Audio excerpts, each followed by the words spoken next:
Welcome back to another episode of Carson's Kanye Crusade. We have had a long break. We just got busy and we lost somebody, unfortunately. Hopefully, next episode we can find some guests to entertain us listening to the next album. But that's for the future. We're in the now. And now we are listening to Kanye's most well-aged album, I think, when it comes to its subject matter. The Life of Pablo. Now, Holscher, I know you did not like Yeezus at all. Is that correct? Yeah, You still stand by that? it was not very good. And you know what? I kind of called it. It is a very polarizing album, very different compared to what he has made before and since. But rest assured, Holscher, we will be going back to normalcy, one could say. You won't be hearing many albums or songs that sounded what was like on Yeezus. So hopefully we go up from here in terms of your album rankings, but I think you will definitely enjoy this album a lot more than Yeezus. What would you expect going into this album? I have no idea. Just anything but Yeezus is what Yeah. I'm assuming. Okay, well, you know what? That's fair. If you want to, I can give like a little history about this album, just like a quick rundown. This album was sort of infamous because it originally released on a streaming service called Tidal. It was exclusive to it. People didn't want to pay a premium because you had to pay to basically use it. It wasn't like YouTube Music or Spotify where you can use it for free. You had to pay for it if you wanted to actually use it. A lot of people pirated it, and when it first released, I think it was 2015 or early 2016 on Tidal, it was kind of a mess from what I've heard from back in the day. And then he cleaned it up, made sure everything was like way better than when it was on release, and now people really like this album, which again is in the future. That's not going to stay the same, let's just say that for now. But here we are. We're going to listen to the fully remastered version of The Life of Pablo. Be ready to listen to the first track? Prepare for my civil rights beam. Well, that was the first track, Ultra Light Beam. I know we forgot to say that when we first started, but we'll just keep doing what we normally do. We'll just say the track after we're going to listen to next. But overall, Holscher, what'd you think of that introductory track? It was definitely pretty odd. It's the first track. The first track's always kind of odd. That's fair, but first tracks also sets the mood of an album, I believe. And I think that's what Kanye albums do great, is they always set a tone where it's like, okay, this is what you're going to expect coming into this album. And I wouldn't say expect that for every single track on this, but it's definitely something different, It's a very stark contrast compared to the previous album opener, Yeah, it's definitely laid back and not very rappy. That's true. I do remember, after hearing it again, some funny lyrics. Chance the Rapper, when he said he met Kanye West, he's never going to fail. That sort of has become like an infamous poorly aged bar, because basically like right after this, or it was probably like a good while after this, he released an album called The Big Day, and it was probably one of the worst hip hop albums of the 2020s, I believe, and it basically killed his career because he hasn't put out any new music that popular since. And also there was an argument that Kanye West and Chance the Rapper had where Kanye's like,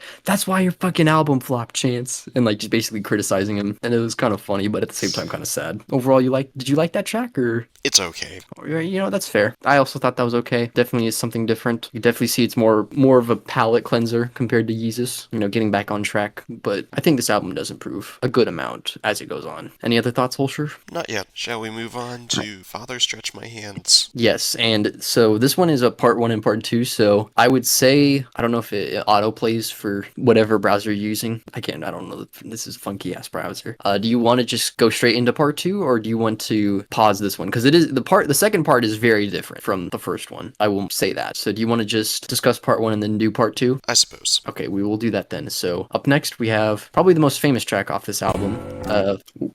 Scared me. We have the most famous track, Father Stretch My Hands. Well, Holscher, that was Father Stretch My Hands, and what did you think of that track? I liked it. It was pretty good. Very groovy. You liked it. Was it an upgrade from the first track? Yeah, big upgrade. That's fair. Now, I know you're probably wondering what that first verse was about. Did you have any thoughts on him talking about models' bleached asshole? Well, that's a very strange thing to say. Yeah, I know that's sort of a turnoff for a lot of people. There's this great instrumental, great chorus, and then you hit with the first verse, and it's like, oh my lord, what is he doing? I've come to appreciate how bad that lyric is. It sort of has its charms. I know it is objectively kind of trash, but it's delectable garbage. And then it immediately fixes itself right afterwards. So I think that's fine. That was a pretty decent song. Yeah, I do like that one. I definitely understand why it's the most popular one off this album. It's short, simple, and it gets to the point, even with that silly line about bleach on your t-shirt. Do you have any other thoughts? No, I don't have a whole lot to say. Well, then we will move on to the next track, which is sort of a continuation of that one, sort of not, where Father Stretch My Hands Part 2. I want two. Well, that was Part 2. What did you think of that one? one. I think the first half sounded like it could have been from one of his first two albums. I think the second Well, half was just kind of a mess. that's fair. But if you want to know why that sounded completely different, that's basically just a remix of an already popular song that was around in 2016. That's why it felt like so different, because it was basically just Kanye freestyling, remixing an already popular song. I don't know why. Don't really even like the original song. It's kind of just annoying and tedious, and I don't know why he decided he wanted to do a remix on this album. That's why that song sounded so different. Any other thoughts on that track? Glad it's over. You're glad it's over. You know what? That's perfectly fair for that track. If you don't have anything else to say, we'll move on to the next track, which is, I do not remember off the top of my head. Famous. This one's also kind of a controversial track, and I think you'll probably understand when you hear the lyrics if you pay attention. Hey, I'm a famous Seamus, and most people don't know your name. Well, that was famous. Also, could you identify what could be so controversial about that track, lyric-wise? No, I could not. All right, well, I'll give the backstory after the discussion of the song. So, overall, track-wise, what did you think of that? It's pretty alright. I kind of liked it. All right, that's fair. I also kind of like that. You know, it does like the breakdown, like the latter half. I think that's kind of interesting, kind of groovy. I don't really have much to say about the song. Or like the lyrics or like the song itself. It's just like the backstory behind it's kind of crazy. So I'll start with the introductory line. It's like, if you're wondering who this Taylor is, he's referring to Taylor Swift. I'm sure you've heard of that person before, right? Once or twice. She's not a fan of that lyric. Let's just say that, because infamously there was a recording that Kim Kardashian, his wife at the time, did, where Kanye called her about the lyric and like what he was gonna do, and it was basically him asking for her approval for that lyric, and she was fine with it. And then when the song actually came out, she wasn't. But also during that recording, Kanye had a different lyric. It was much more tamer whenever he told her the lyric than what it actually released. So there's that. And also the music video is kind of crazy. We can't show this at all, but it's basically just a video of a bunch of naked people, including Kanye and his wife, in a giant ass bed. Like a bunch of famous people, predominantly the ones I recognize is Chris Brown and Donald Trump, lying in this big ass bed. Why? And now people, well, okay, this is gonna go into some crazy fucking schizo territory. But at the time, people were like, "What are you talking about, Kanye? You sound like an insane person." But hindsight is 2020, Holster, and this is also probably why I believe that this album has aged very strangely. One could say gracefully, one says poorly. But this is gonna sound crazy to ask. Do you know who the person known as P Diddy is, or Diddy for short? He's the baby oil guy, right? Yes, he is the person that was investigated by the FBI. Somehow was found of like almost no charges, possible sex pest, Puff Daddy. Now, one of the discoveries that has come out about Puffy's degenerate parties was, I think there is photos of this, I would have to look it up, but supposedly there was photos of a bunch of celebrities sprawled out on this giant ass bed, and presumably they would just have freak-offs on this giant ass white bed. Some would say it wouldn't be consenting behavior, and it was also just some very powerful, very big celebrities doing this. And so now people look at that video as like, oh my god, he was trying to tell us the entire time we were just blind and stupid. You know, it's like that moment. So that's why this video is sort of gone down in infamy, from like, you sound like an insane person, why are you doing this, to, okay, you were trying to tell us something, sorry for doubting you, crazy schizo. But yeah, there's probably more to this. I'm just not going too far into it. But that's the story about, well, that's the most interesting part about this song, is the story behind it is what really fascinates me. Damn. But as for the song itself, yeah, I think it's fine. That's kind of horrifying. I know, it's crazy. And again, I and probably other couple people would agree that this album has aged incredibly strangely, from like, wow, this was like insane to do at the time, to wait, this doesn't seem so crazy now. And I wouldn't say there's other tracks that are like that, but it's sort of like a theme. Unintentionally, probably. Intentionally, maybe, but I'll point them out when I notice them. If you want to point them out as well, you could go ahead. But again, this is more looking into the future, hindsight. Bloody hell, we live in a society, don't we? Hey, this was 2016, it was a crazy time, Yeah, and it only got crazier. It sure did. But I don't have anything else to say. Do you have anything else to say about that track or the backstory behind it? I don't think so. All right, well then, we will move on to the next track, Feedback. Hell no, you can't go to the bathroom. You know where you can go? To sleep. Big booty meat for you!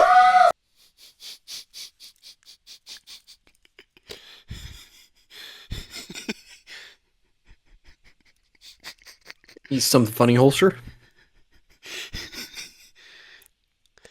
Perhaps. What's the funny? It might be the song. You thought that song was funny. All right. Was that a good funny or a bad funny? I think it's a good funny. All right, that's fair. What did you find funny about that track? Well, first of all, the fact that it just kind of screams towards the end. Yeah? I mean, there was a bunch of screaming on Jesus and you didn't like it. You didn't think that was funny.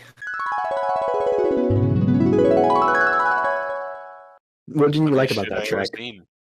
Like, the instrumental was okay, most of it was fine, but not so sure about the screaming. So why is funny hair? I don't know.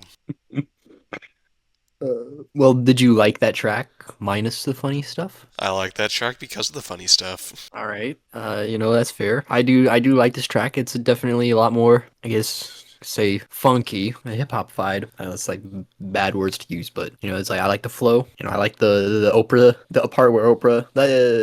I should probably explain that. Where he's Yeah, like, no, "You get a you free." car. Yeah, you get a car, you get a car. It's like play off that. I also like the wake up part. Yeah, it's another addition to the Kanye needs to wake up and get his shit started. I like that track. Do you have any other thoughts on feedback? Definitely lived up to its name, seeing as the Well, entire hey, instrumental was microphone feedback. I see, and that's like poetry, It you know? rhymes. Like poetry, so if they rhyme. I know it's crazy. I don't have anything else to say. I think that track's pretty solid in my opinion. But next, we are doing Low light. hell yeah, like street lights. Or all the lights. Or There's- the other one. Wait, I don't think there's another one. Flashing lights, that's what it is. Oh, yeah, I'm retarded. Wow, I can't believe I forgot that. Fake Kanye fan. I am, bro. I'm fake. I'm gonna go burn my swats. That's why I prefer. Nope, that's spoilers for the future. I can't say that now. I can't say that. That's spoiling for the future. Future discussions. Shh. I didn't say anything. You don't pretend I didn't say that. Are you sure? I'm 100% positive. Okay. Don't let the OD drag you down. Can you tell me where Kanye was in that song? He wasn't. It was mainly just like a church ceremony, talking about the Lord and all that fun jazz. He was not on that track culture. I'm sorry to disappoint you. Well, I think there's been a few times that we've joked about the sample just going on for the entire song and Kanye not showing up. It finally happened. It's bound to happen eventually. If it can't happen, it will. But did you enjoy that? I guess you could say it's a ceremony, like religious talk. It wasn't awful, but I don't think I'd actively choose to listen to it again. That's fair. A lot of people think of that as just like an intermission track. And I think if you just think of it like that, it'd probably be a lot better, but it is sort of just yapping. I mean, it sounded like a song was going to be there, Yeah, it did. but it didn't, unfortunately. Beggars can't be choosers. Kind of just gotta accept it and move on. I thought that was okay. Again, I probably wouldn't listen to it again on its own. You have any other thoughts on that? I do not. Well, we'll head on to the next track, and this sort of like poetry. So that was Lowlights. It's like, oh, kind of a little downer. We're next gonna listen to Highlights. So this has got to be like crazy music right here. You catch my drift. Indeed, I do catch your drift. Let's Some hopefully crazy it is moves. what happened to you while you were crazy. There might have been a room involved. Was there anything in that room? Well, was that a highlight of this album, Holscher? I'd say it was an okay light of this album. Alright, that's fine. What'd you like about that track? I don't know. It's just not bad.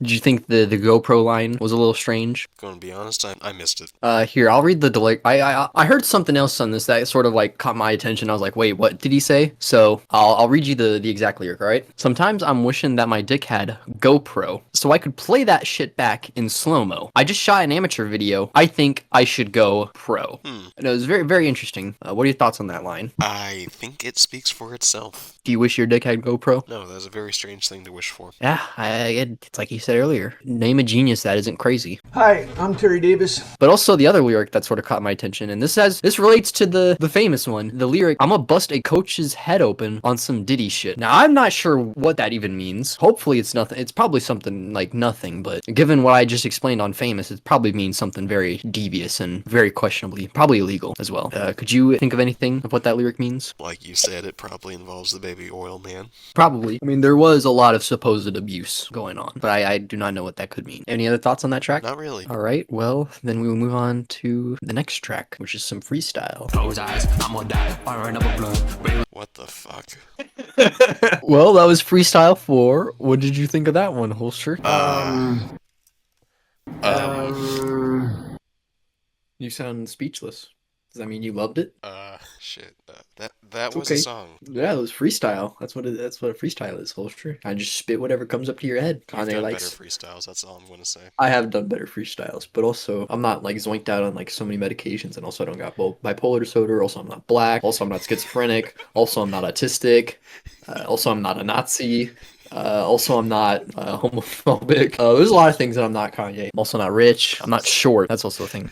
I'm You not. short? I think it's like 5'8" or 5'9". I might be crazy in saying that. You know what? We're gonna make that discovery right now. We will make Anything than to talk about Freestyle 4, apparently. Kanye West, king of the manlets. 5-8. So I'm guessing you did not like that track. Not really. It seems like the kind of thing that one would do when trying to shock and awe the audience rather than making a good song. Well, Kanye does have a history of doing that. Either that's actually released music or unreleased music. He does tend to try to shock people. You know, that's what makes him so polarizing. Hell, this entire album could be considered shock value. Well, especially with like songs like Famous and Highlights, how crazy he gets. Yeah. But as for me, I also don't really like that track. I would compare it to Ham from Watch the Throne, but not as insane it gets. You know, it is kind of like, okay, there's a lot happening, and it's kind of a mess, but it's not to the point where I actually kind of like the song, ironically. So it's like almost there. If it went crazier, I think I would probably like it a little bit more. I prefer Ham. And if they ever remake Persona 2, Oh, yeah. that's what they should put in the Velvet Room. Just not like the classic theme. Nope, the entire soundtrack of Persona 2, whenever they get around to remaking it, stays the same, except for the Velvet Room. The Velvet Room, It's just Ham. just Ham. I still don't know what the fuck you meant by that, like, at all. If you don't have anything else to say, I don't really have anything else to say. We will now move on to what many would consider Kanye's most polarizing song. And I know that's going to build up a pretty big, like, expectation for you. And I hope you're not disappointed, but I feel like what I could do after the song's over and explain it to what I think is why it's polarizing, I think you'll understand why people say that. And the song in question, of course, is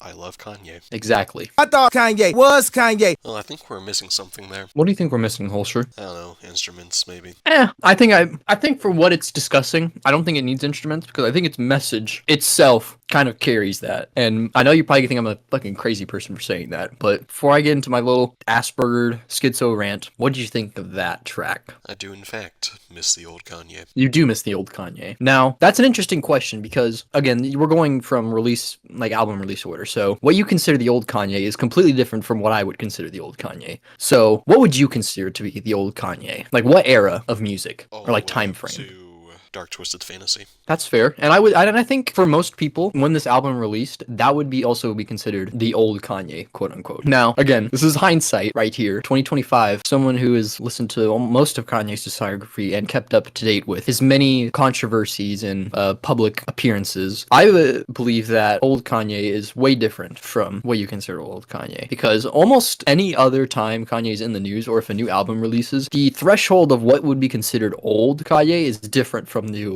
Kanye. I know I'm sounding like a broken record saying that word Kanye so much, but I think that's just what makes that song so, it aged so well because, again, like at the time, people were like, this is fucking egotistical and crazy to say all this. And now it's like, okay, wow, he was trying to warn us. Like, yeah, we do miss the old Kanye. Please come back. That's enough, Mr. West. Please no more. And I even think just like what he says, like spaz in the news, like it just all applies to what he's doing now versus that, like back then. And I think that's what makes that track stand out a lot more compared to most of the other tracks on this album. And I think as we go along, I think you will grow to appreciate that song and what it represents. For Kanye is like an entire, like an artist and his discography and how it's changed and evolved over time. And you might think I'm just like spitballing, but I think like once we get to like the later albums, like Vulture's era, I think your perception of what old Kanye will be will change drastically. And I think that's what makes that track very interesting. But that was my little rant. I have a Do you have anything else to say? that by You have a suspicion? evolved, you mean devolved. Well, it's a matter of perspective. Like again, I like Yeezus, you don't like it. I might not like a certain album later, you might like it later. You know, it's all about what you want from a Kanye album. And I think during this time, from Twisted Fantasy up until I want to say maybe Donda, he was trying to do something different with every album. Sonically, lyrically, the entire tone of an album. I think that's what he's trying to do. He was in his experimental, you know, he was trying to do something new. You know, reinventing himself as an artist, one could say. And then like later albums, he's sort of just going through the motions. And I don't want to spoil that, but that's how it kind of feels like. It's kind of sad. It is, but we're not to that point yet, thankfully. Do you have any other thoughts on that track? I don't think so. Well then, we shall move on to the next track, which is Waves.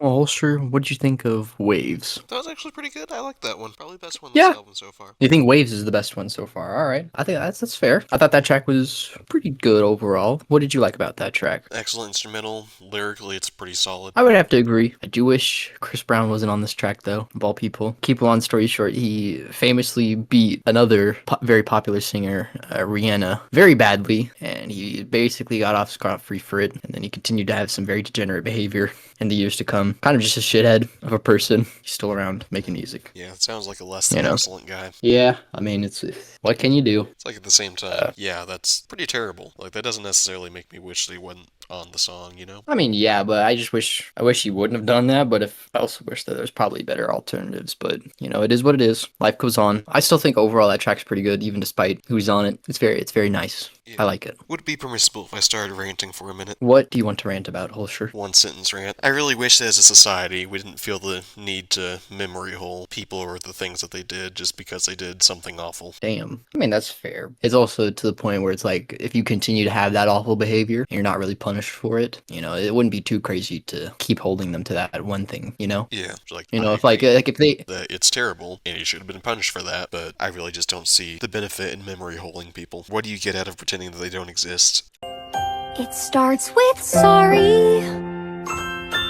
but do we have anything else to say about that track or your little mini rant? I don't think so. Well, then we will move on to the next track, which is FML. And could you guess what that acronym stands for, Holscher? I don't think I can say that on the air. That's fine. They'll say it in the track. It's fine. See, before I let you go, one last thing I need to let you know. You ain't ever seen nothing crazy then. Well, that was not the acronym I expected. It was. You did not believe. I was expecting something. What did you think the worse. acronym? Oh, What did you think the acronym I was? cannot say it on air. Just message it to me, and then I'll decide if it's too much, and then I'll say it. All right? No. Oh, come on, No fun allowed. bruh. What the fart? But besides your horrible acronym, that was apparently way worse than what the actual acronym was. What did you think of that track? Well, I was not expecting to get rickrolled. You got rickrolled. Yeah, did you not hear the drums? He sampled the drums from this very start of Never Gonna Give You Up. Really? Yeah, Mush. pretty sure. Or accidentally sound very similar. Let's see. I'm gonna Google this. I'm not seeing anything on Genius.com saying that sampled. It sampled a song from 1981 from Section 25 called "Hit." Okay, well, my disappointment is immeasurable. My day is ruined. But besides getting supposedly rickrolled, what else? Did you like that track? Yeah, the instrumental really reminded me of something that would play in one of the creepier areas of Amori. All right. Yeah. Again, this song is very atmospheric, and again, sort of similar to "I Love Kanye." It is very telling track, you know, especially with how his life has gone since this album has dropped. Doesn't matter how bad he fucks his life up, he can only answer himself, you know. Very interesting track in the grand scheme of things. I liked it. I like the lyrics. I like the weekend on the hook. I thought it was pretty good. But if we do not have anything else to say, we shall move on to the next track. Real Friends. I got a friend inside of me. It's pretty good. You like that track? Yeah, that's fair. I like that track as well. You know, very atmospheric. You know, some of the lyrics do hit, you know, especially as you get older, you know. How many real friends do you even have? You know, it's talking about family, like what you got to do to protect them. Like, what's your priorities in life or the people you surround yourself with? You know, I think a lot of older people, like as they get older, they can relate to that. Do you have any thoughts on that track? Nothing as deep as you. Damn. I did also, I paid my cousin $250,000 to get my laptop back because I was fucking bitches on it. That's a funny line. There'll be another line like that coming up. Yeah, that's also like a, I guess, meme of Kanye and his cousin. Separate from something later, but like how his cousin stole something from Kanye. People joke like all the time of what he actually stole. I did like that track overall. Do you have anything else to say? I do not. All right, let's move on to the next track, which is Wolves. What the fuck is that? Well, what did you think of that track, Culture? It was alright. Yeah, that's fair. I know that is like a slow start to that track. You know, Kanye doesn't really start rapping until like halfway through. I think it's kind of fine, especially with some of the lyrics he's been saying. I impregnate your mind. Let's have a baby without fucking. It's a little interesting. I know corny bitches you wish you could unfollow. I know corny fellas you wish you could unswallow. There's some very questionable lyrics on this album, and it's like to the point where some of them kind of, I wouldn't say ruin it for me, but compared to like Yeezus, where it's like, okay, yeah, there's some dumb fuck, but the song goes hard enough to where I can excuse him on that album. This one, it's sort of like, okay, that sticks out like a sore thumb. You get what I mean? Yeah. You know, you left your fridge open, somebody took a sandwich. Like, what does that mean? What does that mean, Holster? Did Philip take a sandwich? Probably. Phil would take a sandwich from just about anybody. That is true. Philip's hungry. It's true. He wanted something to eat. He didn't want a snack because remember, Holster, snack ain't food and food ain't snack. I thought that track was alright. Do you have any other thoughts about that track? Don't think so. We don't have anything else to say. We'll move on to the next track. And these are going to be these next two are going to be like rapid fire. They're like less than a minute. So that's good because some of these later tracks, they are like 5-6 minutes. We hate long songs in this economy. You know, we're TikTok, bro. We need songs to be like less than a minute. So I guess you want to just do Frank's track and then Silver Surfer Intermission together, or do you just want to just... Yeah, we can do them together. We'll listen to Frank's track and then Silver Surfer Intermission. Well, those were the two, I guess, intermission tracks since they were so short. Let's start with Frank's track. What'd you think of Frank's track, Holscher? Who's Frank? If I had to guess, it probably means Frank Ocean. I think he was on this He was on the last album a little bit. He's on this album, I think, a little bit. He was on Rising Stars in like 2016, 2017. So Kanye probably wanted to put him on this album. They gave him like a little intermission track. It was like nothing. But what do you think of that song itself? It was alright. Yeah, that's fair. It's whatever. You know, it's just I wouldn't say it's a throwaway. It's kind of just like breaking up the pace a little. Yeah. It was still a song though. But I will go to Silver Surfer. What did you think of that intermission? I definitely was not expecting to see another intermission. Another intermission right after another one. Another true intermission ever. You thought we were done with those types of cutaways from Kanye albums? Yeah. Well, he comes back. He's on the phone talking to somebody. I don't know who. I still don't really understand why it's called Silver Surfer or why it's spelled like it how it is. It's whatever. I'm ready to proceed if you are. Well, I'm ready then as well. So let's head on to the next track, which is 30 Hours. Driving in my car. Well, that was 30 Hours. Also, did that track make you feel like you were listening to that for 30 hours? No, it's pretty pleasant. Yeah, I think that song's fine. It does have something that I guess sort of started here, but it's just Kanye mumbling. Just nothing on a track. I kind of have nightmares about that, especially from his newer projects. Didn't think of a line to rap there. He just kind of mumbled something that sort of flowed with the rest of the track. But that's just a little anecdote. But I think that track's fine overall. I feel like the instrumental phone call was a little interesting. I thought my phone was ringing for a second. I thought your phone was ringing too. I had my mic muted as well, but One my phone. but I thought that track was fine. Yeah, because you got a flip phone, bro, right? Yep. Damn. I thought that track was fine. We have any other That's fine as thoughts? Well, then we will move on to the next track, which is No more parties in LA. Well, it appears to be a party in the LA. Would you want to be a part of that party in LA, Holscher? I don't think so. You know what? That's perfectly fair. Freaky shit goes on in LA. It sounds LA is a hellhole. I don't want to be anywhere near California. Fact. But enough about the state of California and Los Angeles. What do you think of that track, though? Well, first of all, I want to know who the lizard was in the first half of that track. That sure The wasn't lizard? That's a funny way. That is Mr. Kendrick Lamar rapping for most of that first half. That guy's definitely. I'm guessing you don't know who that. He's shorter than Kanye, so there's that. Okay, fine then. That probably has something to do with it. He's two lizards Yeah, he's stacked on top 5'5". of each other in a trench coat. But yeah, that was. Did you not? Were you not a fan of Kendrick's verse It was fine, in that first? but he definitely sounds very lizard-like. He might be. I can't say that. Never mind. Nope. But overall, did you enjoy that track? I think so. It was pretty alright. Yeah, I know. I know a lot of people say like, "Oh, that's the best track." And I mean, yeah, I think like when it gets to Kanye's part, it flows a lot better. And I do think like lyrically, it's pretty good. You know, I mean, I think a lot of people who don't live in California agree that California fucking blows, and LA is just a hellhole, dangerous, crazy place that no sane human being that isn't rich and famous should go to and live. You know? Yeah, one of my I think everyone can agree. friends who I'm doing a senior project with is from California, and like, glad I'm not that guy. Damn. Yeah, I wouldn't want to be your partner. I wouldn't want to live in California. Unless, again, I'm super rich and famous. Then maybe. Just freaky, crazy shit going on in LA. But if we do not have anything else to say, we'll move on to the next track, which is, funnily enough, called Facts. And we were just spinning that about LA being a shithole. I've got the facts. Oh, sure, that was facts. Is it a fact that that song is actually pretty good? Pretty alright. That's fair. So it's not fake news. It is not That's what we fake like to news. see. What do you think was alright about that track? It was just a non-crappy track, non-crappy instrumental, non-crappy lyrics. That's fair. Thought that was alright. Do you also? I know this is in the earlier album or earlier in this album, but you notice the Perfect. the funny video. Kanye likes video games, bro. He likes Street Fighter. Do you like Street Fighter, Holscher? I did not know that's Yeah? where that was from. He's got this one line about, shoot, I don't quite remember how it went, but it's something like, when the fellas get famous, they get really arrogant. And I think it's ironic coming from him. Yeah. He might be a little ego-driven. No. What would you say that? What would say that, Holscher? I don't know. Just kind of the vibe I get. Well, I'll tell you. Kanye West does not have an ego. He's one of the most humble human beings on planet Earth. Okay, I believe you. All right, we're good. I'm glad we could come to agreement on that. Well, it only gets worse in terms of ego, Holscher. Don't worry. Oh, wonderful. But yeah, if we don't have anything else to say about Facts, we'll move on to Fade. Imagine if Ninja got a low table fade. It sounds done. It sounds done. Are you afraid of what you'll look back if you tab over? Yeah, I'm a little concerned. Oh, Holscher. You It sweet said summer child. explicit, and I assume it's telling the truth. Or you would have had a meltdown if you saw the famous music video fucking thumbnail. But that's not the track we're talking about. We're talking about Fade. So what do you think of that track, Holscher? Pretty groovy. Yeah, I would say the instrumental is definitely groovy. The lyrics are kind of secondary, you know, especially in terms of writing. It's not really my favorite per se, but I thought that track was fine. There's a lot of like standout tracks on this album for me, but most of them are kind of just like whatever. The ones that do stand out to me definitely leave an impact, Yeah. personally, and that one's just kind of just like whatever. But Did you have any other thoughts on that besides it was groovy? I can't really say that I did. It was just kind of whatever. Well, if we do not have anything else to say, we will move on to the final track of this album and conclude Life of Pablo with aptly titled Saint Pablo.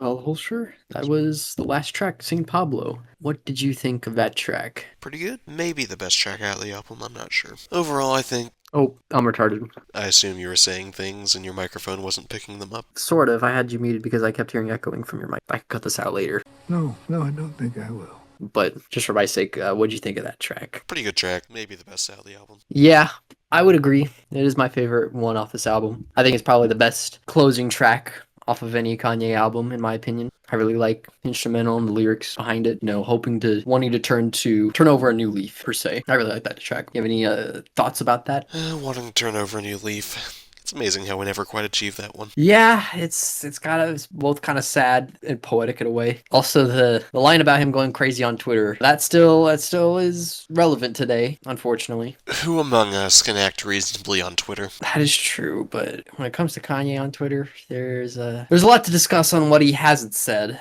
regarding some controversial things. What the hell is Especially that one supposed to mean?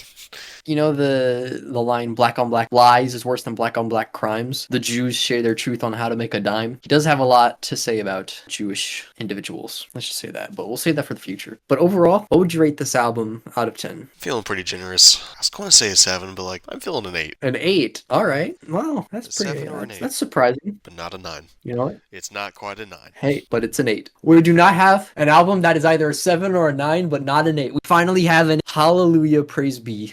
We have an album that is an 8 out of 10. Well, that's good that you enjoyed this album. Again, I did think that you would enjoy this album much more than that's kind of respectable. This is a lot more in line to what he is mainly known for in terms of songs. Yeah, it was very good. Reminded me very much of Graduation, Dark Twisted Fantasy, and 808s. I hope to see more of this. But from various things you've said, I think that's going to not be the case. No, I wouldn't say that. I'd say with the next album's really short, actually. Only 7 songs. But I would say with the next 2 albums, they sort of have the same style of Life of Pablo, but it's definitely more the same, which is not a bad thing. It's not Yeezus. I feel like I have to set that standard where it's it's not your least favorite album, so don't worry, Holscher. That was Pablo. Did you understand? I probably should have also talked about what it even meant. Do you know what Life of Pablo even means? The only Pablo I can think of is Pablo Escobar, and I'm assuming I'm wrong. No, you're not. You're like a third, right? So it's the life of Pablo Escobar, Pablo Picasso, and then Pablo in the New Testament. Kanye sees himself as all 3. That's basically the main idea of it, You sort of think of it like that. Where's Pablo in the kind New of puts things Testament? into perspective. Because I can't think of a Pablo in there. Oh, Apostle Pablo originally saw, I'm just looking at this at Google, figure in the New Testament who initially a persecutor of Christians before converting to faith in Jesus Christ. Saul, Paul, Pablo Bible, first to Apostle. Maybe Kanye because he needed to. It's the Spanish version of Paul, so. Okay, fair enough. If you think of it like that, it's sort of it works. It works for the theming of the album. Okay. Yeah. Cut up some slack. That was Life of Pablo. I thought that was pretty good. Definitely not my favorite, but it's still up there. I'm glad you enjoyed that, Holscher. And until next time, we'll continue this with Yay.